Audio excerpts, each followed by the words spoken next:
La vidéo que je fais maintenant, c'est sur demande, donc ce sera encore question-réponse. Changement de l'huile d'un compresseur. Donc, on commence. Allez. Donc ici, on a un compresseur semi-hermétique, vue de côté, vue de face, avec un raccord à la base et un raccord ici. Donc le raccord à la base, ça peut être très bien le fourreau de la résistance de Carter, ou un raccord simple. Et ici, on a un raccord qui se trouve à mi-chemin, où il y aurait peut-être des fois des pressostats qui seraient branchés dessus. Bon, ici, qu'est-ce qu'on a? Le voyant d'huile. Donc on a un voyant d'huile aussi, hein, faut pas l'oublier non plus. Voyant d'huile qui est d'un côté ou de l'autre, où l'on voit un mini et maxi. Mini, ici, c'est plus ou moins un quart, même un tout petit peu plus d'un quart. Et ici, 3/4. L'huile doit se trouver entre les deux, soit là, mais ne pas dépasser ici, ne pas dépasser. Si ça dépasse ici, il y a un manque d'huile. Si c'est ici, il y a trop d'huile. Okay, donc ça va voir en fonctionnement. Alors la première opération que l'on va faire, c'est quoi? C'est fermer la vanne d'aspiration, celle-ci. Donc la fermer vers l'avant, de façon à boucher cette partie-là, pour pas que le gaz rentre par là, qui vient des évapos ou de l'évapo. Quand cette vanne est fermée, on force le compresseur pour qu'il descende jusqu'à 0 bar à l'aspiration. Bien sûr, on aura monté les manomètres. Hein. Quand le compresseur est à 0 bar, qu'est-ce qu'on fait? On arrête le compresseur. Et on coupe l'alimentation du compresseur. Ça, c'est impératif. Hein. Quand l'alimentation du compresseur est coupée, seulement là, on va fermer la vanne de refoulement. Quand la vanne de refoulement sera fermée, là, avec ça de coupé, on peut être sûr qu'on est en sécurité. Bon, on va voir les phases qui suivent après. Phase numéro 5, avec la station de récupération, retirez le gaz côté HP du compresseur. Donc, quand vous avez aspiré, que vous êtes descendu jusqu'à 0, il va vous rester du gaz du clapet HP jusqu'à la vanne ici. Bon, il n'y a pas grand-chose, mais on va le retirer quand même avec la station de récupération. On veut arriver à 0 fuite, hein, faut pas l'oublier. Hein. Donc, on va retirer le gaz qui est accumulé ici, entre les deux. Quand on a retiré ce gaz qui est ici, on va ouvrir soit ce raccord-là, s'il existe, et on va vidanger l'huile de notre compresseur. Alors, il y en a certains qui, de ce côté-là, n'oubliez pas qu'on a les manomètres dessus. Hein, je ne les ai pas dessinés, je vais vous les mettre dessus, comme ça sera peut-être mieux.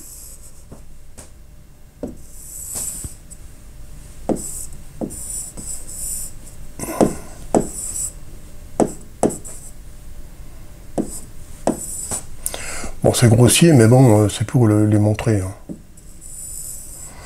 Bon, ici, j'ai mis un 3 voies, c'est pas grave. Donc ici, vous branchez votre station de récupération. Vous ouvrez le robinet là, pour récupérer les gaz qui sont bloqués du côté refoulement. Et quand on a fait ça, là, à ce moment-là, on retire la station de récupération qui est de ce côté-là. Alors, il y en a qui font ça aussi, qui envoient de l'azote ici, qui va aller là, qui va aller dans le compresseur, et quand vous avez ce raccord-là, elle va pousser l'huile. Bien sûr, il ne faut pas envoyer 10 bars, hein, parce qu'autrement, l'huile, vous allez nettoyer toute la salle des machines. Hein. Donc, ce qu'il faut faire, c'est envoyer un tout petit peu pour que l'huile sorte plus facilement et plus vite.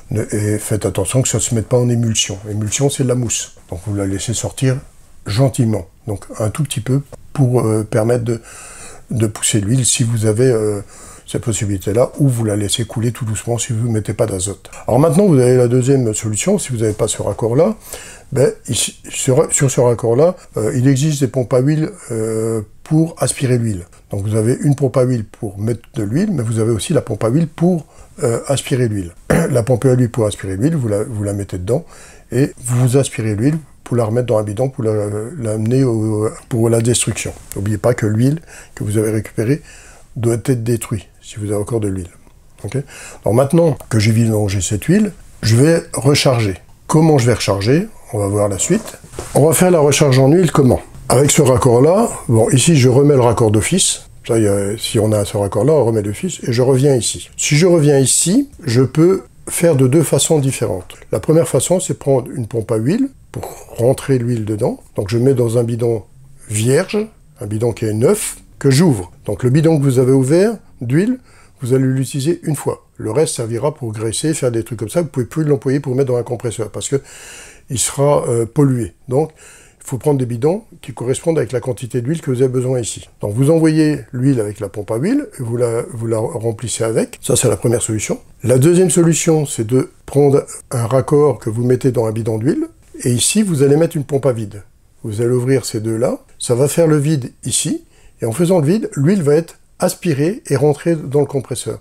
Et vous allez avoir le niveau qui va monter au fur et à mesure. Donc ça, c'est une façon qui est assez propre et qui fonctionne très très bien. Et qui va très très vite à charger. Vous pouvez charger un gros compresseur très très vite comme ça. Donc ça, c'est une deuxième solution.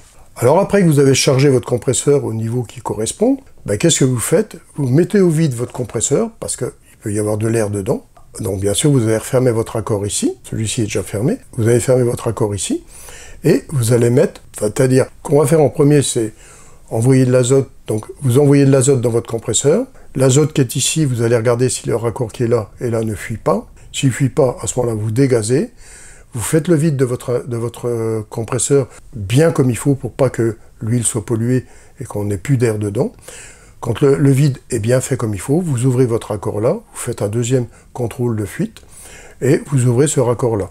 Et après, vous pouvez remettre en service votre installation normalement. Donc là, la charge en huile.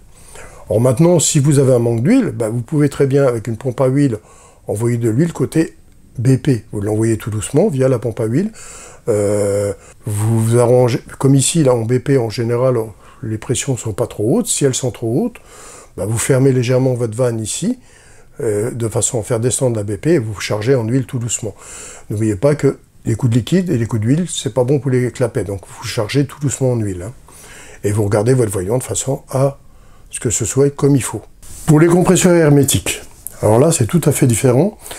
Un compresseur hermétique, ben, en général, on ne peut pas rajouter d'huile ni retirer de l'huile parce que il est soudé sur l'installation et on ne sait rien faire. Si vous avez un doute, que vous dites, voilà, moi j'ai un problème, j'ai une fuite et puis l'huile, ben, vous devez dessouder votre compresseur de votre installation, vous le sortez, vous le retournez de façon à vider toute l'huile qu'il pourrait y avoir dedans.